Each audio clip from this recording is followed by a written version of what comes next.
Bueno, muy buenas noches a todas y todos. Es para mí un placer compartir nuevamente este espacio con ustedes en el segundo webinar programado de este año.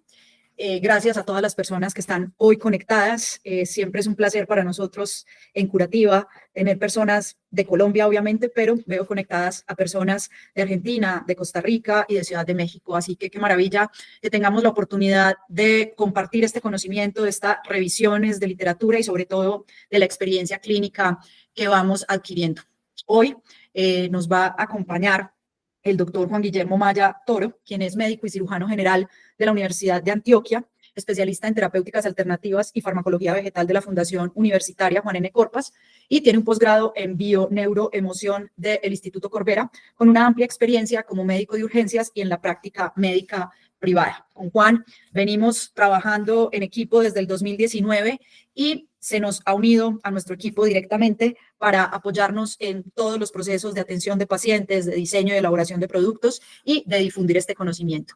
Juan hoy va a hablarnos de un tema que es absolutamente importante y es el tema de dolor.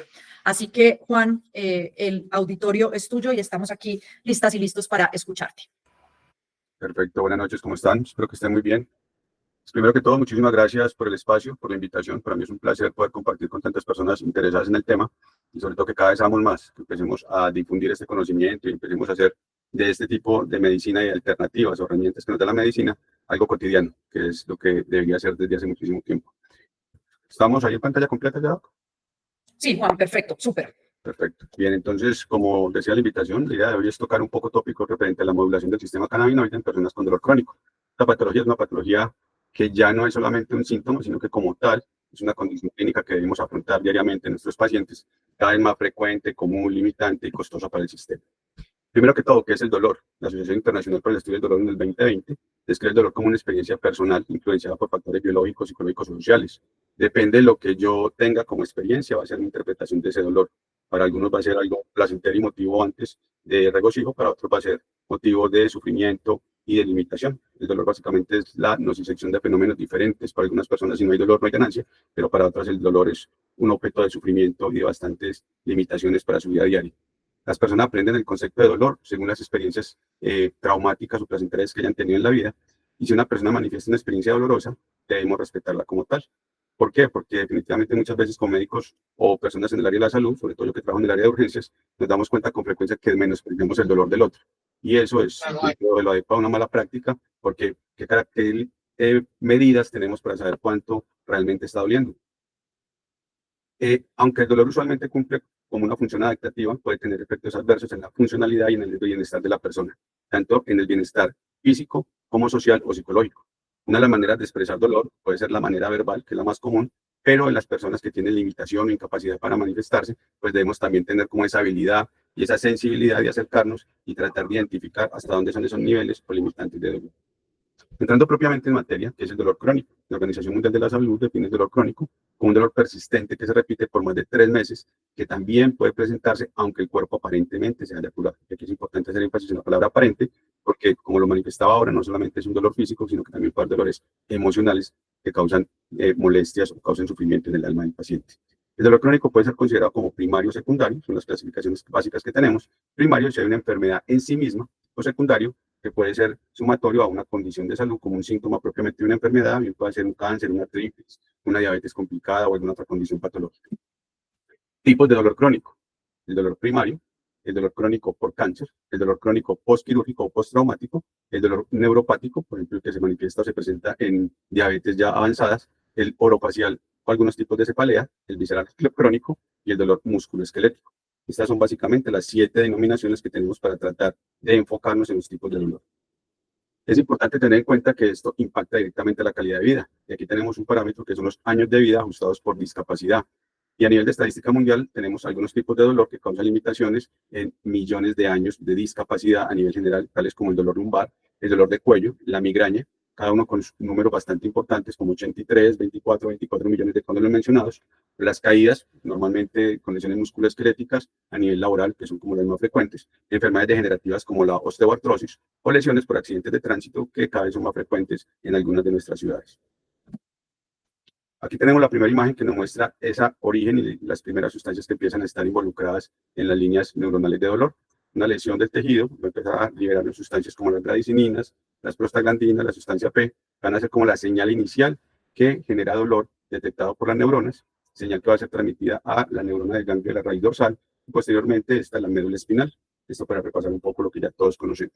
Un poquito más detallado en el asta dorsal, hay láminas de 1 a 6 láminas. Estas láminas, cada una tiene acciones específicas con base en las fibras dolorosas. La lámina 1, por ejemplo, nos recibe principalmente entradas de señales mecánicas o térmicas. La lámina 2, que básicamente tiene 2 zonas. En esas zonas vamos a encontrar información a través de fibras alfa, A alfa y A C, y la fibra C. Y en la fibra posterior vamos a encontrar A alfa y A beta.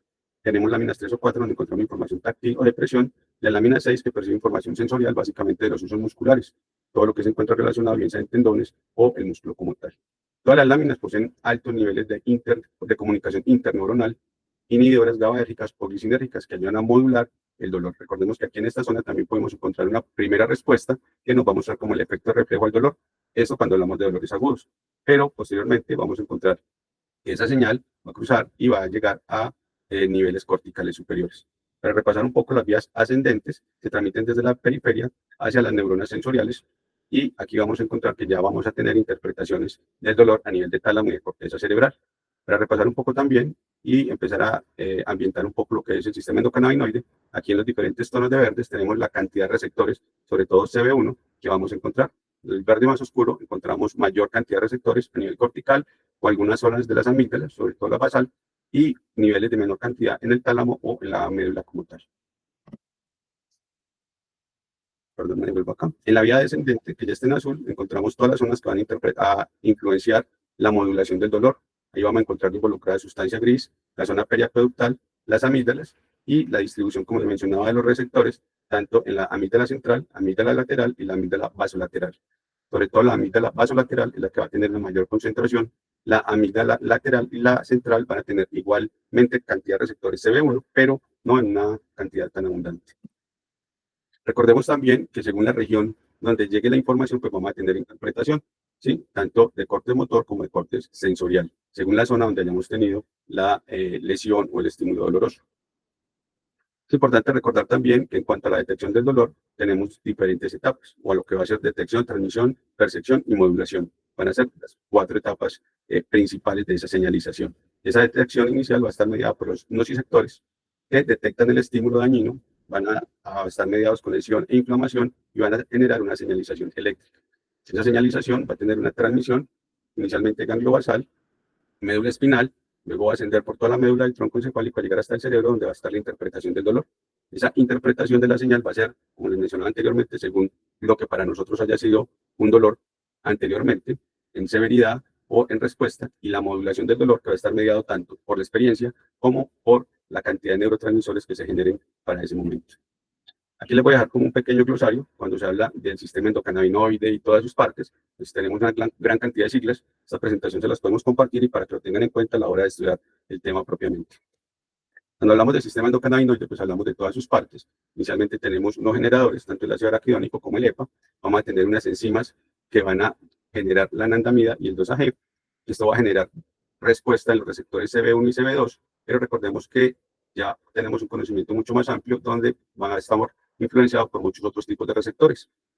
Se genera una acción y después de generar la acción, pues vamos a tener enzimas que van a generar degradación, como la aminehidrolasa de ácidos grasos y la monoacilglicerolipasa. Este es como para recordar todo lo que es el ciclo inicial del sistema endocannabinoide. Importante en este momento recordarles que tenemos una charla montada en el canal de YouTube donde la doctora Paula nos habla específicamente de cada uno de estos pasos para que podamos como repasar ya más detenidamente toda esta información. Aquí nuevamente les recuerdo los diferentes componentes en cada una de las partes del sistema endocannabinoide que vamos a encontrar tanto en la neurona presináptica, posináptica, como en los astrocitos y la microglia, que vamos a entrar a detallar cada uno de ellos. En la neurona presináptica básicamente vamos a encontrar receptores CB1, receptores TRPV1, como el TRP sección M8 y transportador de membrana endocannabinoide. Estos receptores básicamente son la diana de los endocannabinoides anandamida y 2-AG. La modulación de los receptores CB1 activa la cascada de señalización que inhibe en esta zona la entrada principalmente de calcio. Al tener bloqueada el ingreso de calcio a la vesícula celular, ¿qué vamos a hacer? Que esa fusión de la vesícula va a estar disminuida para que no se libere tanto neurotransmisor. Al bloquear los neurotransmisores, pues vamos a tener una señalización retrógrada del dolor. Revolvemos. En la neurona postsináptica también se van a expresar los receptores y otros elementos del sistema endocannabinoide, como las enzimas sintetasas de la anandamida y el 2-AG. Vamos a tener también las enzimas de degradación y vamos a tener otros componentes como los COX-2. Recordemos, los COX-2 en la cascada de la inflamación de las prostaglandinas son diana tanto para los analgésicos antiinflamatorios como también para algunos cannabinoides menores, como lo vamos a ver más adelante. Y aquí, pues, nuevamente, también valga la acotación, el doctor Mariano tiene una de las presentaciones y Marcelo, la última vez, también habló mucho un poco sobre esta COX-2, cómo puede ser bloqueado por cannabinoides menores como el CBG, que es muy importante las dianas de estudio que tenemos en este momento. En el astrocito también participa la sinapsis, que expresa diferentes elementos. Tiene enzimas de síntesis y degradación de cannabinoides. Y los receptores cannabinoides, donde la activación del CB1 favorece la entrada favorece la activación o el bloqueo de los canales de calcio. En la microglía también tenemos elementos del sistema endocannabinoide, pero aquí ya no vamos a tener receptores CB1, sino receptores CB2 con una mayor cantidad. Igual hay CB1, pero aquí priman los CB2. Y la modulación se relaciona con la producción y secreción de las diferentes citocinas, tanto COX-1 como COX-2. Tenemos que los cannabinoides tienen diferentes expresiones. Por ejemplo, el tetrahidrocannabinol y la forma varínica van a tener agonismo sobre los receptores CB1. El CBD, el CBDV, el cannabigerol y el THCV son agonistas de los receptores TRPV1. Los fitocannabinoides, en sus diferentes características, tanto los principales como los que consideramos cannabinoides menores, también tienen como objetivo el transportador de endocannabinoides. Los fitocannabinoides actúan también sobre la actividad enzimática. O sea, no solamente vamos a tener acción sobre el receptor como tal, sino también sobre las enzimas, inhibiendo, por ejemplo, la degradación o inhibiendo, como les mencionaba ahora, los COX-2. Recordemos la diferencia entre bloquear COX-1 y COX-2, sobre todo en la seguridad de lo que puede llegar a ser el medicamento. También los cannabinoides como el CBDV, el CBD ácido, el THCV ácido y el CBDV ácido inhiben la diacilglicerolipasa, una de las enzimas de degradación. En el dolor crónico, la comunicación está completamente desequilibrada en el asta dorsal, en la médula espinal, y esto se caracteriza como una de las, o se consolida como una de las principales causas de dolor crónico. En la sinapsis de las células gliales, los astrocitos y la microglía, y cuyo estado fisiológico se altera y contribuye a la patología en las diferentes líneas de dolor, tanto en músculo esquelético como neuropáticos, asociados con cáncer. Importante tener en cuenta también cómo se altera o se estimula toda esta cadena, donde ya vamos a tener factores proinflamatorios como las interleuquinas en las diferentes líneas. Muy importante, algunas interleuquinas y los factores de necrosis tumoral mantienen o perpetúan todo lo relacionado con el dolor crónico. Importante también la interleuquina 17. ¿Por qué importante? Porque esta va a estar muy relacionada en tanto la infiltración de células inflamatorias, ¿sí?, tipo linfocitos T, en la zona de degeneración o la zona propiamente dolorosa que está comprometida. ¿Cómo está el sistema endocannabinoide en el dolor crónico? Está completamente desequilibrado. Vamos a tener elevación de las enzimas como la FAT, vamos a tener elevación de COX, vamos a tener más manifestación o expresión de receptores CB1 y receptores CB2, vamos a tener disminución de la anandamida, ¿sí? Entonces tenemos que hay mayor expresión de receptores, mayor expresión de sustancias inflamatorias y menor expresión de la anandamida, con lo que vamos a tener una menor modulación. O sea, tenemos un sistema con modulación a la baja. El paciente con dolor crónico básicamente es un pozo de desesperación. Fisiológicamente todos los receptores están copados por sustancias inflamatorias o proinflamatorias y las sustancias moduladoras están completamente reguladas a la baja. ¿Qué opciones terapéuticas tenemos en condiciones normales? Básicamente las que todos conocemos, los AINES en sus diferentes líneas. Aquí los tenemos en los puntos de acción, los COX inespecíficos, COX selectivos 1 o 2, COX preferenciales 2 o ya selectivos propiamente 2. Aquí tenemos la cascada del ácido araquidónico, no nos vamos a detener mucho en esto. También tenemos como opciones los opiáceos en sus diferentes características.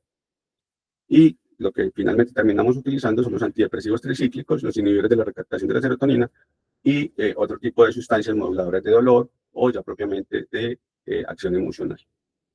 ¿Qué tenemos en cuenta finalmente cuando estamos ante un dolor crónico en la medicina convencional? El doctor Ethan Russo, y esto lo traemos con mucha frecuencia en este tipo de conferencias de dolor, nos hace caer en cuenta desde hace muchísimo tiempo que la crisis de los opiáceos está generando una mortalidad iatrogénica inaceptable. Definitivamente nos falta mucha experiencia en el manejo del dolor crónico las alternativas no opioides son muy poco efectivas en el tratamiento del dolor crónico. Todos terminamos cayendo rápidamente en utilizar opioides con las comorbilidades y secuelas que eso nos trae.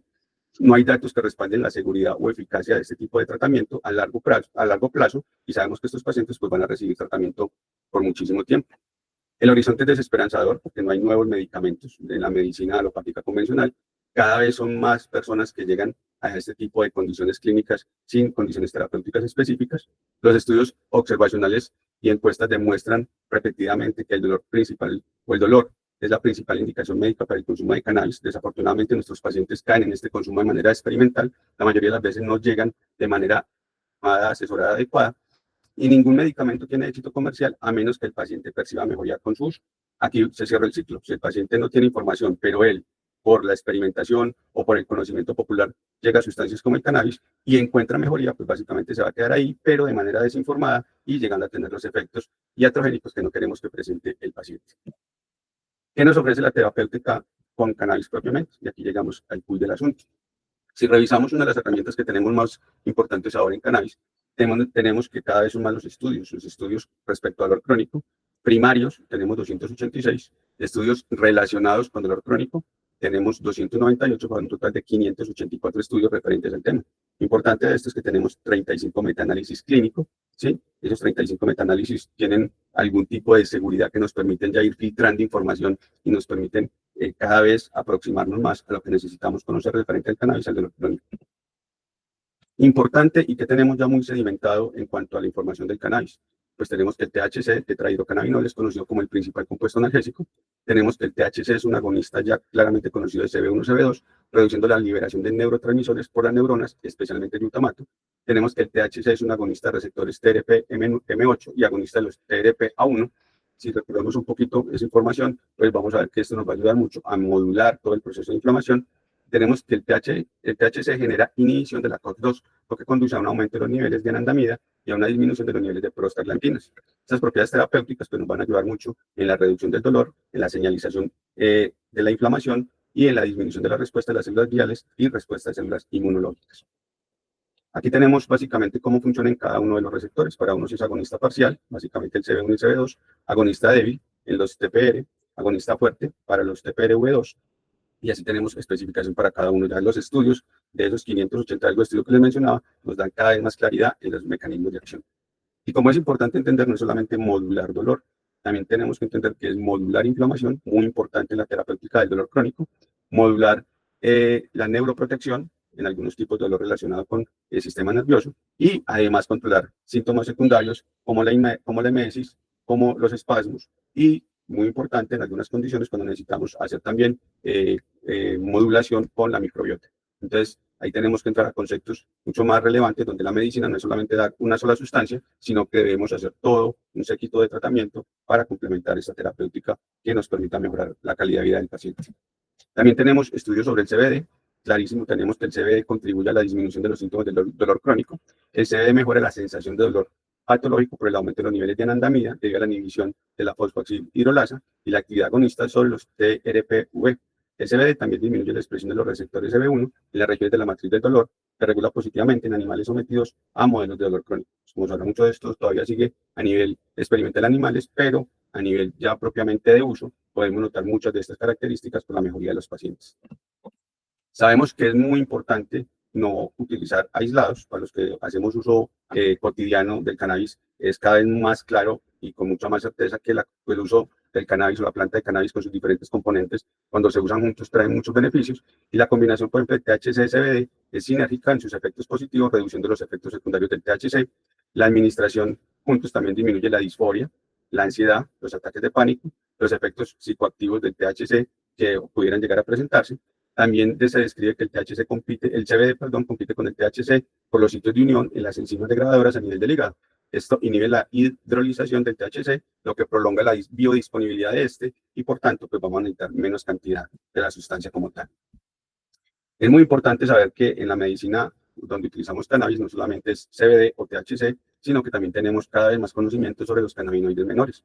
Como les mencionaba, el doctor Marcelo en la clase anterior habló sobre el CBG, y en el CBG sabemos que tiene efectos muy importantes a nivel, por ejemplo, del COX-2, lo que simula muchísimo de los analgésicos de uso convencional. También tenemos el cannabinol y el cannabicromeno, que actúan como agonistas de los receptores CB2 e inhibidores de la ciclooxigenasa respectivamente. Eso nos permite tener modelos de estudio cada vez más específicos para posiblemente modular sustancias que nos permitan tener fármacos de mayor especificidad a nivel de tratamiento en el futuro. Importante esto que nos trae el doctor Ethan Russo del 2001, donde sugiere que hay una deficiencia en la funcionalidad del sistema endocannabinoide. Esta deficiencia puede ser genética o inducida por el entorno, lo que puede influir o producir estados de hiperalgesia, como se presentan en la fibromialgia, en el síndrome de intestino irritable, o en las migrañas o muchas otras patologías. En el de 2016, este concepto se actualizó, se aportó mayor evidencia en la disfuncionalidad que se puede presentar a nivel del sistema endocannabinoide para este tipo de condiciones. Ahora, ¿qué tenemos a nivel de estudios?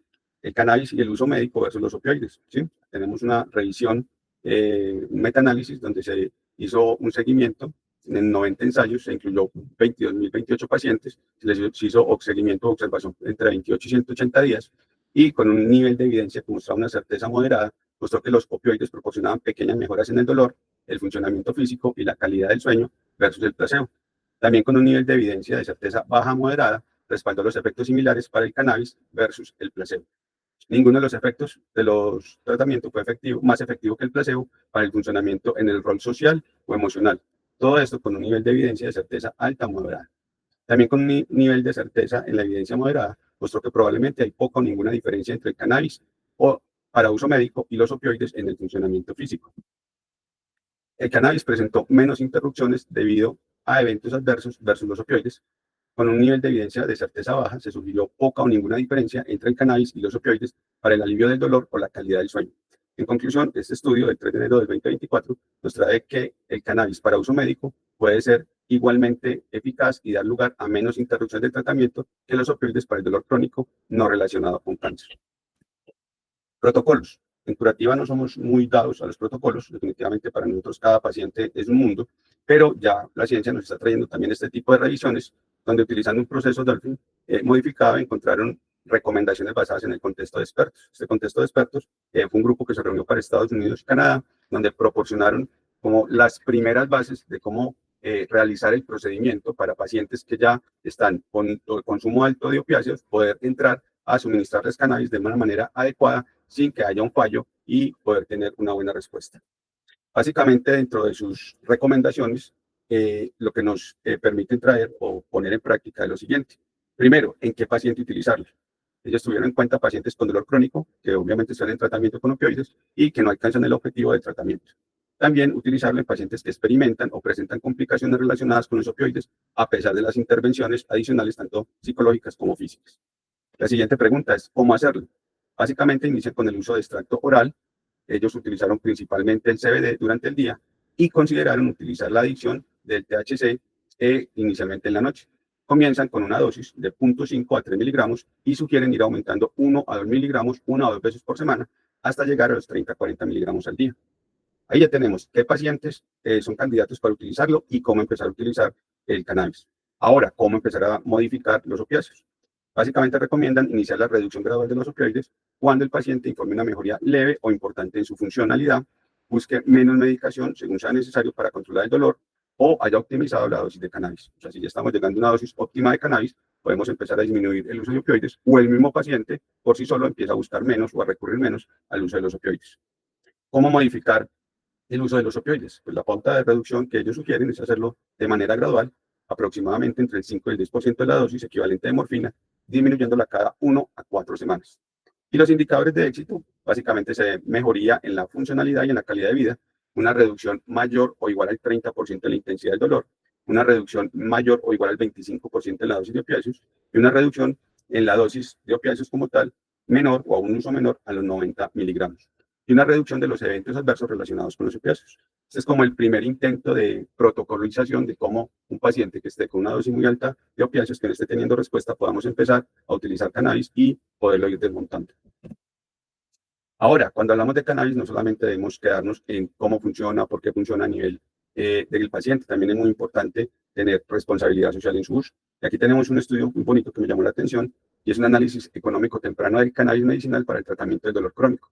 Y más ahora que nuestros países están pasando por estas crisis financieras y crisis de modelos de salud, este nos aporta una información importante.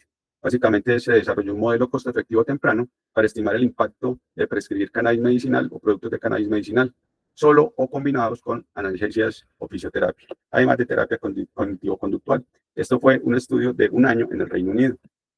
¿Qué resultado nos mostró? Debido a su eficacia cooperativa, se observó que este tipo de productos sí generaban ahorros. Se probaron diversos modelos y en todos los casos el utilizar productos con cannabis reducen los estados de dolor y requieren un menor uso de recursos. Se asumió de forma conservadora un aumento de la eficacia del 5% con base en toda la evidencia de la práctica clínica que ellos pudieron recoger. Y también se encontró que los productos mediados con cannabis resultaron significativamente más rentables a medida que los costos de su prescripción continúan disminuyendo. Se prevé un aumento y un ahorro relativo.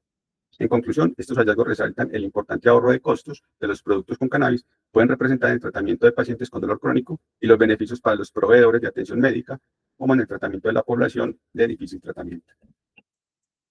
Aquí una dispensa a los médicos que nos acompañan de otros países, pero es importante hacer un llamado a los médicos que estamos aquí en Colombia y es casi que un grito importante para que tengan en cuenta y es que el médico colombiano, úsenlo sin temor, la ley lo permite. Lo permiten que, basado en esto, el Instituto de Evaluación Tecnológica en Salud, de la mano con el Ministerio de Salud y Protección Social, sacaron un estudio técnico basado en un informe o el resumen de evidencia que hizo la Universidad de Antioquia en el año 2022, cuyos resultados se presentaron en diciembre del 2023.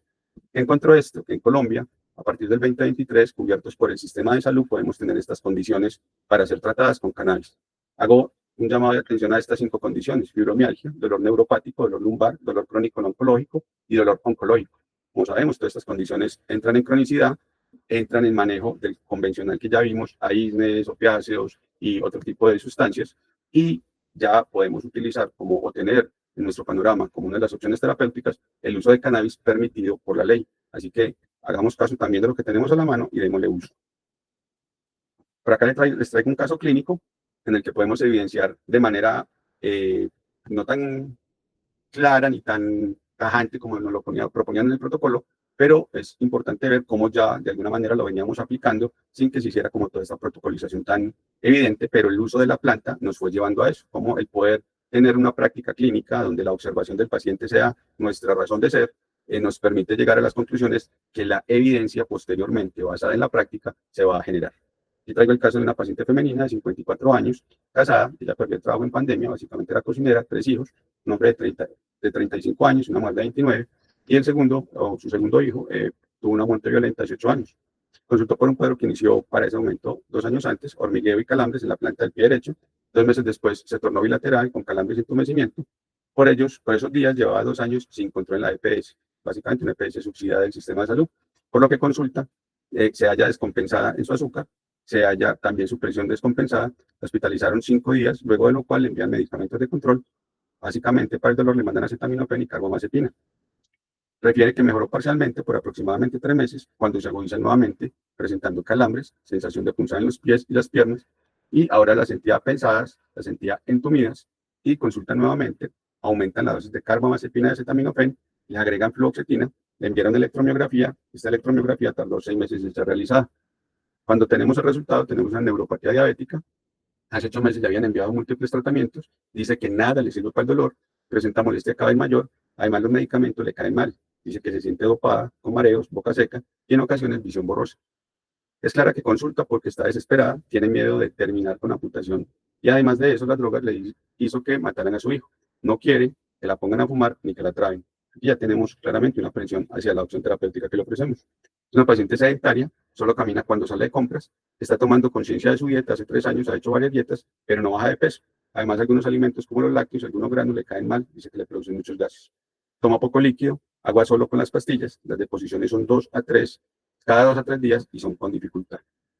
Es una paciente que duerme mal, porque hay días que hasta la sábana le molestan en las piernas, presenta piquiña en la piel luego de bañarse, no se expone al sol porque también le causa alergia, con frecuencia presenta prurito vaginal, además de disuria y poliuria. Narra que le hacen exámenes pero no le encuentran nada. Entre sus antecedentes personales tenemos una paciente hipertensa hace 15 años, diabética, insulino requiriente hace 16, neuropatía diabética, dislipidemia, enfermedad pulmonar obstructiva crónica, un GOL2 no oxígeno requiriente, cigarrillos hasta los 48 años, en promedio 10 cigarrillos al día, cocinó con leña desde los 8 hasta los 15 años, licor muy esporádico, pero hace 5 años lo había dejado, y nunca utilizó narcóticos.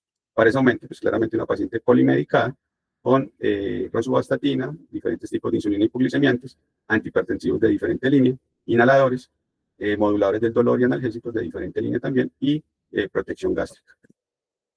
La paciente cuando ingresa a mi consultorio ingresa caminando, está en el momento con una presión en límites superiores, está un poquito taquicárdica, el índice de masa corporal está elevado, considero que para el momento está en aceptables condiciones, levemente deshidratada, se detecta también una acantosis nigricans que nos habla mucho de su condición metabólica y básicamente llama la atención un abdomen con un panículo adiposo bastante abundante, sin masas ni megalias, sin otra alteración importante en esa zona. Importante en los pies, encontramos un edema grado 1 en ambos miembros inferiores, hay signos de atrofia muscular, cambios artrósicos en rodillas y tobillos con disminución de los arcos de movimiento, básicamente un 20% de manera general, algunas dilataciones venosas bilaterales, además de leve disminución de los pulsos, con leve frialdad y palidez distal derecho, con llenado capilar un segundo en el izquierdo y 3 segundos en el derecho. A nivel neurológico le hacemos prueba de monofilamento, encontrando 5 puntos positivos a nivel derecho y 3 en el lado izquierdo. Para ese aumento, el dolor en escala análoga del dolor es 9/10. Para clínicos, pues encontramos básicamente una PCR alterada, pero no nos reportan una hemoglobina glicosilada. El resto en general se encuentran dentro de rangos normales. Pues tenemos básicamente estos diagnósticos como puntos de trabajo inicial: la neuropatía, enfermedad arterial oclusiva crónica, obesidad grado 2, enfermedad inflamatoria crónica, una disbiosis, hipertensión arterial, enfermedad pulmonar y la diabetes crónica. Esta neuropatía es el motivo por el que les traigo acá el dolor crónico principalmente, que es la causa de consulta de ella. Hacemos principalmente la sensibilización, hacemos cambios en sus estilos de vida, principalmente hidratación, la alimentación correcta, respiración adecuada, el sol, el ejercicio correcto, todo esto como una forma de modulación externa o alterna de su sistema endocannabinoide y mejorar un poco su calidad de vida. Farmacológicamente, empezamos a utilizar un cannabis ratio 1:5. Como la paciente es un poco temerosa, pues vamos a utilizar una dosis progresiva muy lenta. Empezamos con 2 gotas bajo la lengua cada noche y cada cuarto día vamos a empezar a hacer un aumento progresivo. Aquí solamente le vamos a utilizar cannabis a este ratio, aunque por literatura sabemos que el THC sería el más indicado para dolor, pero cuando lo combinamos, como les mencioné anteriormente, podemos tener una dosis más baja de THC con CBD. Igualmente agregamos otras opciones terapéuticas. Considero que la paciente pues, necesita manejar otras condiciones como posiblemente colonización por cándida, parasitosis, cambiar un poco su flora, utilizar magnesio y vitamina D para modular pues, otras condiciones metabólicas. Se recomienda, importante en esta paciente, vigilar los signos de hipotensión y hipoglicemia, que podría presentarse como una crisis curativa por el orégano, pero además recordemos que los cannabinoides pueden hacernos alteración a nivel de la presión y del sistema metabólico, sobre todo en la glicemia. El control para junio del 2022, encontramos que la paciente está durmiendo mejor, duerme más rápido, descansa y que el dolor ha disminuido significativamente. Las deposiciones ya son más frecuentes. Esto es importante porque dentro de los efectos secundarios, el cannabis podría presentar constipación. Como utilizamos magnesio, posiblemente por eso estamos modulando también toda esta parte del sistema digestivo. Está mejorando la hidratación, mejorando la dieta, está mejorando la actividad física. Importante, la paciente aquí empezó a disminuir la cantidad de opiáceos que está utilizando. Ya utiliza el tramadol solamente una vez por día. En su examen físico no encontramos cambios particulares. La conducta para ese momento, como lo recomendaban por ahí dentro de las recomendaciones que presentaron para el estudio en Estados Unidos y Canadá, empezar a utilizar el cannabis, pero en un nivel más alto del THC, de manera más incidente, sobre todo en las noches, para controlar el dolor. En esta paciente pusimos solamente una gota en la mañana y al mediodía. Se aumenta progresivamente, se le deja la recomendación para aumentar progresivamente a 2 gotas en cada uno de estos horarios. También se deja el cannabis que veníamos utilizando, ratio 1:5, 4 gotas en la noche. El resto del tratamiento no le hacemos pues, como ninguna otra modificación. Aquí tenemos la presentación de este ratio 3:1, básicamente tiene 24 miligramos del tetrahidrocannabinol y 8 miligramos del cannabidiol.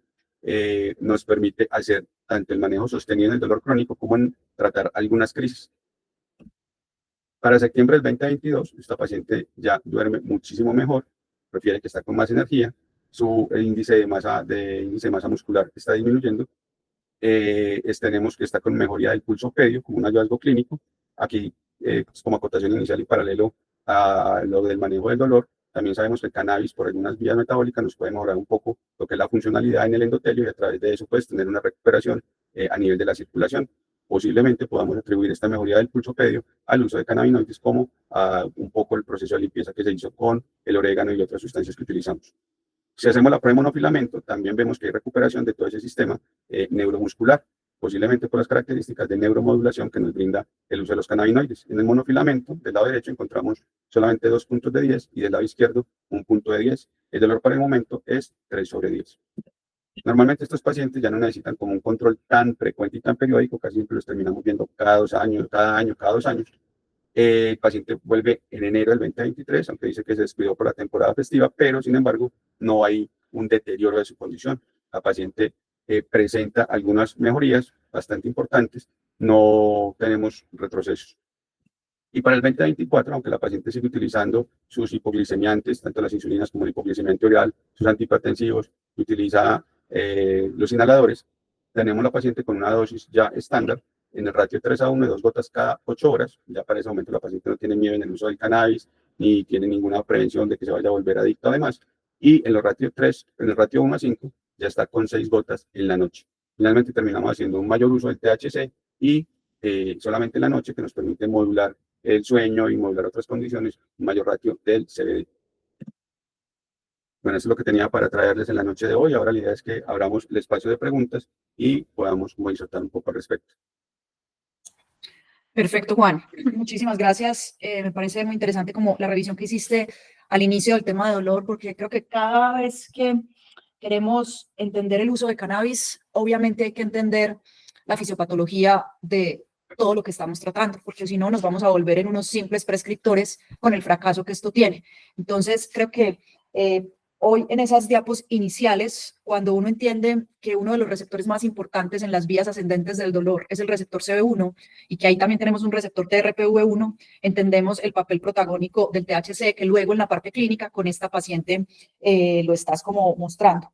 Muy interesante y los invito a revisar ese estudio del 2024 que se publicó en el 2024 porque son los primeros estudios que ya se están atreviendo a decir que hay una eficacia similar con los opioides que al principio todos nosotros decíamos, no, los opioides son mucho más potentes. Lo que pasa es que la eficacia se va volviendo similar cuando tenemos más adherencia al cannabis que lo que se tiene hoy a los opioides por la interrupción que tenemos. Además, es interesante porque ya estos estudios van siendo un poco a largo plazo, que el gran problema de los opioides es el tema de la seguridad en los pacientes de dolor crónico no oncológico, que es como donde tenemos ahí ese talón de Aquiles.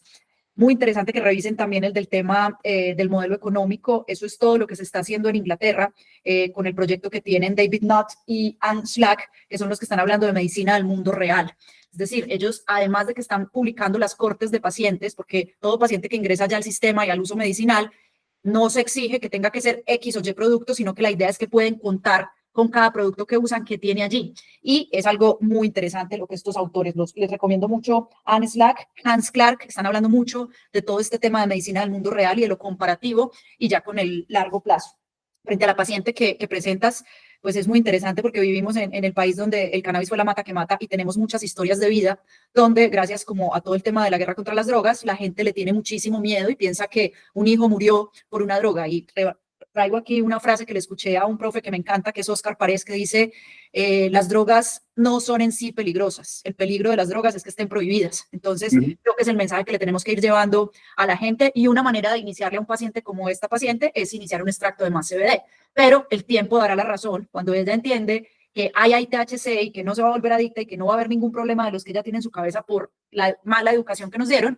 Está súper claro el introducir más THC y mostrarles a estos pacientes que cuando tienen unos cuadros tan severos como el que esta paciente tiene de dolor y toda la polimedicación y esos polidiagnósticos o esos transdiagnósticos, esta es una herramienta bastante eficaz. Esta paciente sería interesante plantearnos, ahora que tenemos disponibilidad de CBG, como volviendo a la charla del mes pasado a cargo de Diego Cruz, pensarla por toda su parte metabólica, pero realmente lo que nos muestra es la importancia del THC en el dolor y la importancia de ese abordaje conjunto. El ejercicio que hicieron para estos protocolos de la bajada de opioides me parece muy interesante, pero se queda en eso, en un poco un protocolo, porque realmente lo que vemos es que esto va haciendo no por miligramos, no por nada, sino lo que el paciente nos va refiriendo. Y lo que yo veo en muchos pacientes cuando empiezo cannabinoides y están tomando opioides es que se aumentan los efectos secundarios de los opioides y ellos mismos los empiezan a bajar. Pero lo otro que viste muy interesante en esta paciente es que ellos mismos empiezan a no necesitar esas dosis de rescates de tramadol, de morfina y de todo lo que están usando.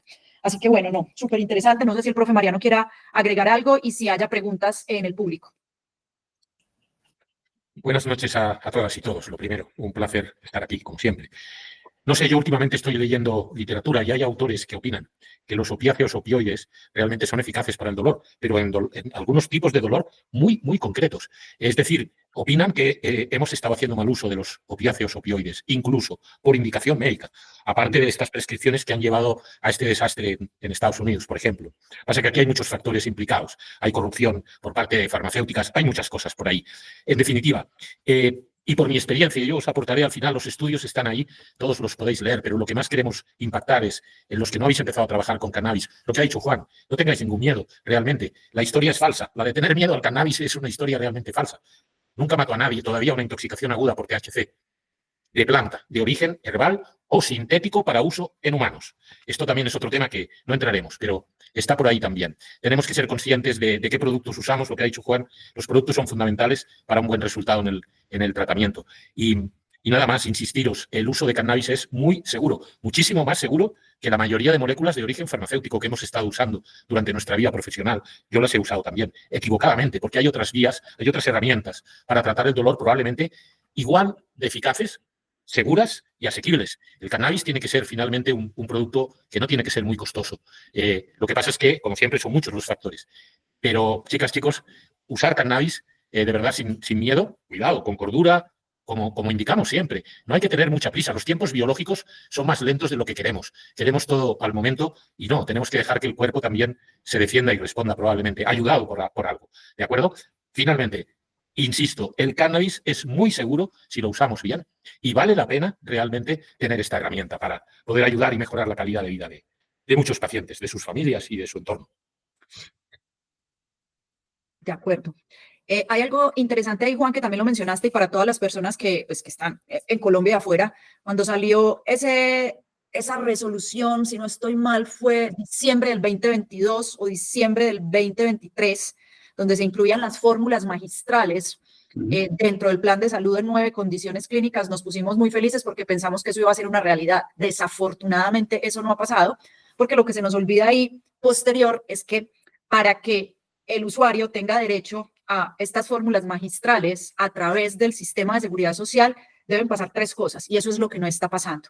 Uno, que los productos estén regulados. Tenemos un serio problema en Colombia porque ni siquiera los productos nuestros hoy en curativa están regulados, porque cumplir la norma aquí es bastante difícil, ¿cierto? Entonces, los productos que tenemos con todos los permisos son 2 o 3 productos de CBD al 5%, al 10%, o sea, es el mismo CBD que lo diluyen más o menos y solo tenemos un producto dentro de esta regulación que tiene THC y con unas proporciones muy bajas. Es decir, ahí tenemos un problema importante de acceso. Afortunadamente, por encima de la ley está la ética y eso es lo que ha caracterizado a Curativa. Vamos a diseñar productos y si es fácil meterlos en la regulación, lo haremos, pero si no, y si la metida en la regulación implica solo dinero y no aspectos técnicos, pues cuando cambie la regulación estaremos de nuevo ahí. Pero el segundo problema grave es que solo pueden ser prescritos por médicos que estén en el sistema de salud. Entonces, aquí viene uno de los cuestionamientos y lo que da estos espacios. ¿Cuántos de los médicos que hoy trabajan para el sistema de salud tienen un entrenamiento en el tema de cannabis? Y ahí es cuando nos tenemos que ir a las básicas, ¿cierto? Y la tercera es que sea una de estas 9 condiciones. Y ahí, eso fue lo único bueno que nos dejaron, porque en las 9 condiciones podrían caber muchos pacientes. Y ojo, no quiere decir que en Colombia solo lo podamos prescribir en esas 9 condiciones. No, es que en Colombia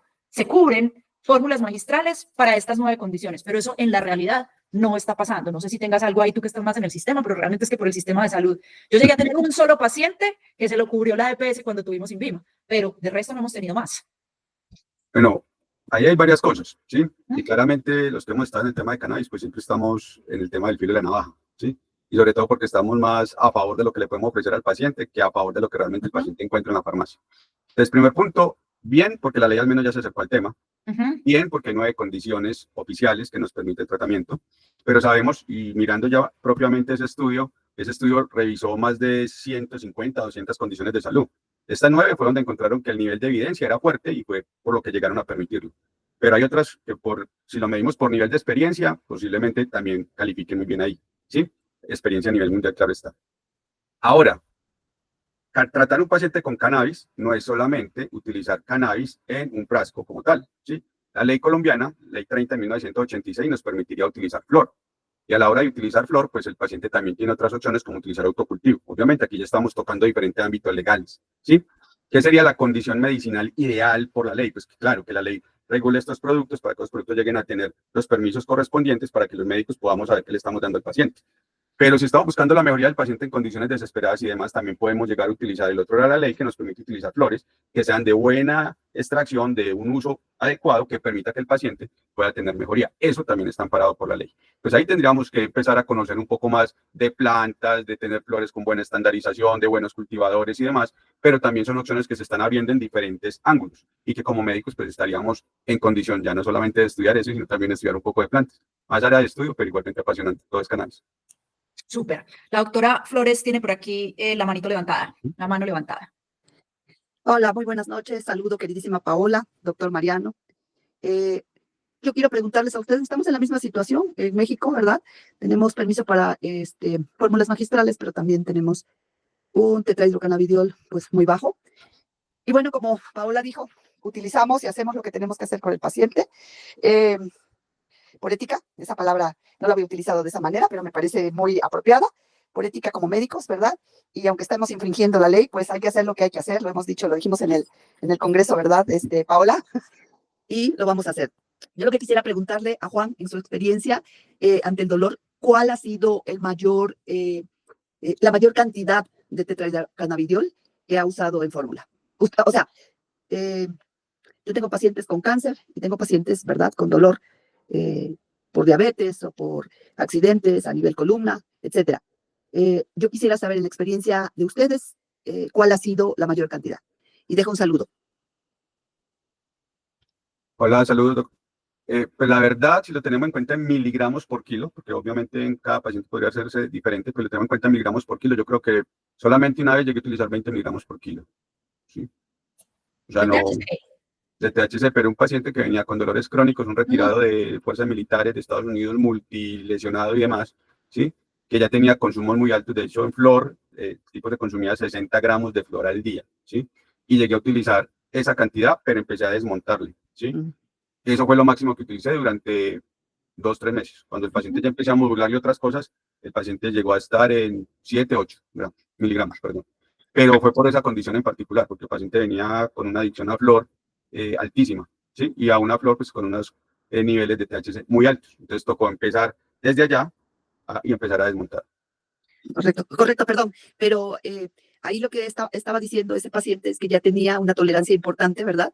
Y esto es lo que hizo que se utilizara esa cantidad. Pero en pacientes de nueva... No. Normalmente no llegan a requerir una dosis muy alta. Claro, tan alta. No, es que el paciente, por ejemplo, pacientes como esta que les traje, mira que la dosis, si lo llaman miligramos por kilo, es muy baja.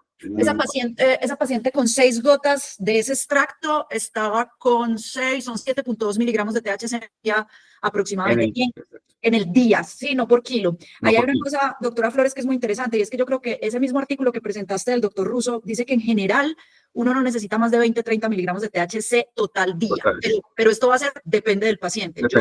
Exacto.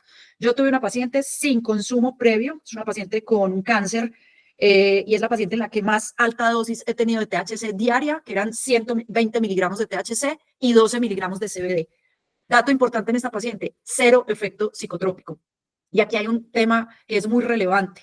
Recordemos que cuando los pacientes están inflamados, tienen una expresión mayor de receptores CB2 y ahí empieza a haber una competencia entre CB1 y CB2 por ese THC que estoy poniendo. Entonces, cuando el paciente ya baja niveles de inflamación, pues en este paciente no, porque sigue con un cáncer, llevamos 4 años de tratamiento, ahí sí empieza a haber un efecto psicotrópico. Entonces, eso es muy importante que vayamos mirándolo con los pacientes. Pero esa es mi paciente más alta, 120 miligramos al día, 0 efecto psicotrópico. Gracias nuevamente. Bueno, por aquí no veo más manos levantadas, pero sí veo un par de preguntas. Voy a abrir acá. Esta pregunta me gusta mucho porque dice aquí, considerando la actividad del CBD y del CBG para regular las células y las citoquinas proinflamatorias, ¿podría ser empleada una fórmula solo con estas 2 moléculas para regular el dolor crónico? Sí. Si quieres que tu fórmula quepa en el marco legal, sí. Exacto. Pero si quieres ser absolutamente honesto con el paciente y darle una respuesta a largo plazo... Hay que sumarle THC. Sí. Es que cuando uno entiende que los receptores que son fundamentales en las vías de dolor son los CB1, el THC no nos puede quedar por fuera de la ecuación en dolor. Y no solo en dolor, yo cada vez pienso que el THC no se nos puede quedar en la ecuación por fuera. Creo que no lo está mostrando la experiencia. Yo he probado extractos con CBD, CBG solos, no aquí, no de los que nosotros producimos, pero no. Si estamos hablando de ansiedad, dale, e incluso vete con CBG solito con un buen perfil de terpenos, pero realmente creo que en dolor el protagonista fundamental es el THC. Sobre todo porque es que si no va a terminar utilizando dosis muy altas de CBD y fácilmente va a sacar en los efectos secundarios, subiendo bilirrubinas, transaminasas. En cambio, si le metes algo de THC, posiblemente vas a necesitar muchísimo menos dosis para lograr efectos terapéuticos más eficientes. Y esto es una reflexión. Las dosis altas de CBD, al único que le conviene es al que está vendiendo el producto. Porque cuando uno revisa los estudios de Epidiolex y nos hablan de 20, 50 miligramos por kilo día, eso es insostenible para una familia cualquiera e incluso es insostenible para un Estado que quiera incluir esta herramienta. Entonces, creo que aquí no hay que buscar quién reemplace al THC, hay que buscar es cómo lo manejamos bien y cómo la doctora Flores le mostraba un libro que cuando nos volvamos a ver se llama Ética de la Ilegalidad. Esto es una belleza porque este libro fue escrito hace 40 años en el tema de los derechos sexuales y reproductivos y nosotros estamos todos en esta misma línea. Tenemos que hacer cosas que van la ética por encima. A mí en México me llamó mucho la atención en el 2016 que estuve en un evento en Guadalajara que estuvieran pensando en importar cannabis de Estados Unidos. O sea, no me cabe en la cabeza que países como el nuestro y como México queramos importar de los gringos y de los canadienses marihuana cuando la hemos producido toda la vida y nos han matado por eso. Yo creo que es el momento para que hagamos de esto también un buen ecosistema. Y aquí hay otra pregunta que me parece linda de José Palacios también. Excelente ponencia. Debido a los dolores crónicos y factores adjuntos que pueden llevar a un modelo de dolor de depresalgia, sabemos que depende del paciente, pero ¿qué ratio de fitocannabinoides, considerando CBD, THC y CBG, además de terpenos, podrían ser los más adecuados para iniciar la terapia en estos pacientes? Y yo creo que aquí la respuesta siempre será depende. O sea, es que si tú me pones un paciente así, con un dolor crónico, con un tema, pero si me lo pones ese mismo dolor crónico, que además tiene un tema metabólico fuerte, probablemente me predominen un poquito más el CBD y el CBG, la mezcla. Si me pones que este paciente, no sé, a ver qué otra cosa puede tener. Paciente con un insomnio tremendo en este modelo, podría ponerle más CBD, CBG en la mañana y más THC en la noche, que eso es a lo que a futuro vamos a tener que llegar. Ese es el sueño que yo tengo hoy con los hidrosolubles, que el paciente tenga sus 3 frasquitos de un predominio THC, un predominio CBD y un predominio CBG y empiecen a hacer las diferentes mezclas en el día. Y creo que eso es empoderar más a los pacientes para que entiendan su tratamiento y lo hagan bien. No sé si Mariano y Juan tienen ahí algo más que decir. Esto siempre nos queda el depende, efectivamente, dependiendo de la sintomatología asociada. Es un tema de ir trabajando, pero no es nada complicado. Chicas, chicos, lo puede parecer de entrada. Es que ahora ya hablan de diferentes cannabinoides, 3 frascos. No. Al final, como dice Paola, la mayoría quizá no de los míos, pero muchos pacientes lo que hacen es acabar controlando su tratamiento. Le han perdido el miedo, saben que les funciona, saben que es seguro, incluso se han trabado, se han colocado alguna vez, porque esto es así a veces, ¿de acuerdo? Pero el paciente controla su tratamiento, no todos los días son iguales. ¿Quién mejor que el paciente para plantearse cómo tiene cada día de su vida y saber que puede modular más o menos y saber que puede cambiar un poquito las dosis? A mí me parece muy hermoso el paciente se empodere de su patología o de las patologías, pero que sea un actor activo en su tratamiento. Es que si no funciona así, los pacientes no se nos curan. No damos altas. ¿Cuánto hace que los médicos no dan altas? Pau, esto lo decías tú y es verdad. No damos altas, tenemos a todos los crónicos ahí una vez al mes o las citas que tengan, en todos los países, ¿eh? Es así. Y tenemos que cambiar esta actitud y esta condición, yo creo. Y los pacientes con cannabis, muchas veces toda la vida, sí, pero muchas veces no. Olvidémonos también que el cannabis es para toda la vida, aunque sea una condición crónica. Porque hemos visto mejorías, paramos el tratamiento, volvemos después.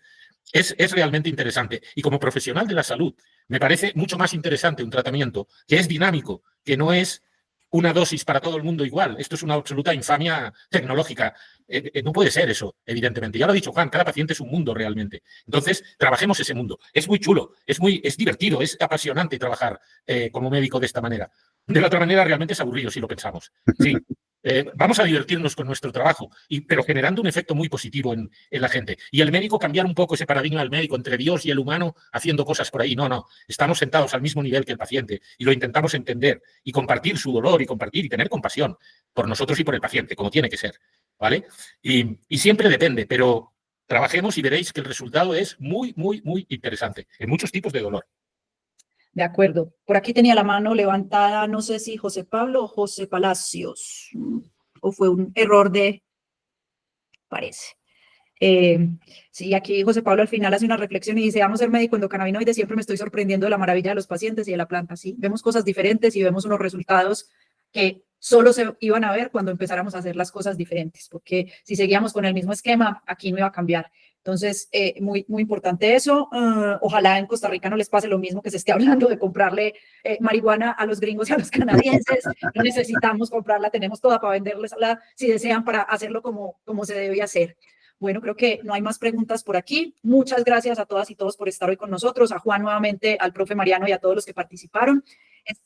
Bueno, Silvana por aquí levantó la mano. Dios, esta gente no lo deja ir a uno. Silvana, dale. Tienes que abrir tu micrófono. A ver. No, ¿será que se equivocó? No, no hay apertura de micrófono por esta jovencita. Bueno, recordarles que todas estas conferencias las estamos montando en el canal de YouTube. Si quieren ver la del profe Diego Cruz que tuvimos hace un mes de CBG, la verdad es que es muy interesante. El CBG me tiene también muy gratamente sorprendida ahora que tenemos varias formulaciones donde ya lo tenemos también muy medido. Interesante que lo tengan por allí en sus mentes porque es fácil y no está fiscalizado. Entonces, creo que es más fácil todo por allí, pero no le quita el papel a los otros dos. Y bueno, muchas gracias a todas y todos, a descansar y nos vemos. La próxima semana, el lunes, tenemos con los veterinarios y el último jueves de cada mes quedaron los webinars para todos nosotros y los últimos lunes del mes para los veterinarios, pero cada vez que vemos más familias interespecie, más aprendemos los unos de los otros y bueno, esperamos que muy pronto podamos también tener experiencia en una población con la que no habíamos tenido mucha experiencia hasta ahora, pero les contaremos al final del año cuando tengamos esos pacientes ya con un año de tratamiento. Luego les contaremos y daremos charlas del tema el año entrante. Un abrazo fuerte y descansen.